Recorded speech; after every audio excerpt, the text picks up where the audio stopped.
Okay, so today we're going to talk about solving equations by graphing. So when we get an equation, we can solve it algebraically. So if you remember the steps to solving an equation, we're going to move the variables to the same side. So I'm going to choose to minus the x to both sides. 3x minus 2x, or 3x minus x is 2x.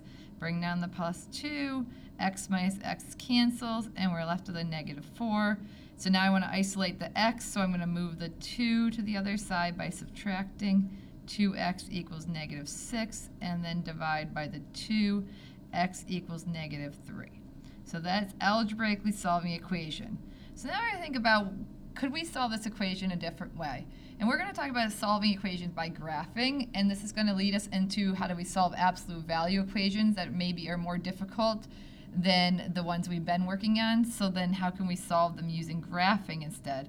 So we're going to take each side of the equal sign, and we're going to make them their own function. So the 3x plus 2 becomes f of x, and the x minus 4 becomes g of x.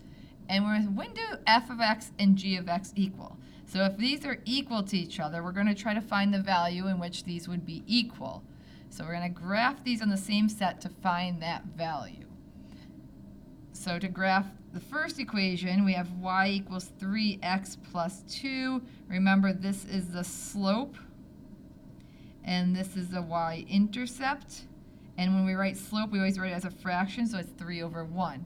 And we begin at the y-intercept and then move where the slope is. So begin at positive 2 on the y-axis, and we're going to move up 3 and over 1, and we can continue this pattern across our entire graph, and then we're going to connect the points with a line. So we graph the linear equation for the first half, the f of x. So this is f of x.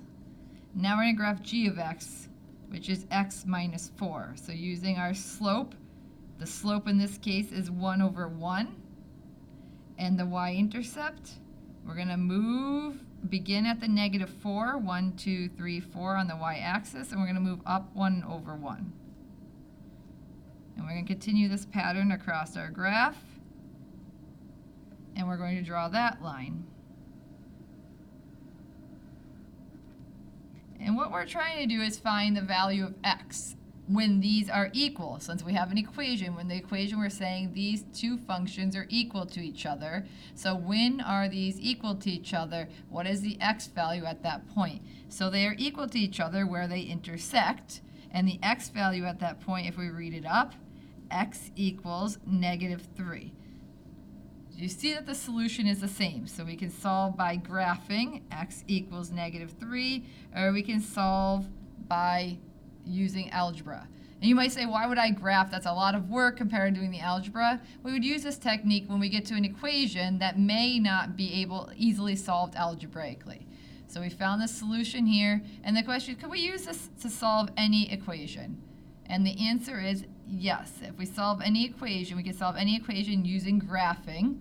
Okay, we're going to graph the two sides of the equation and then find the intersection points, and the x value will give us the solution.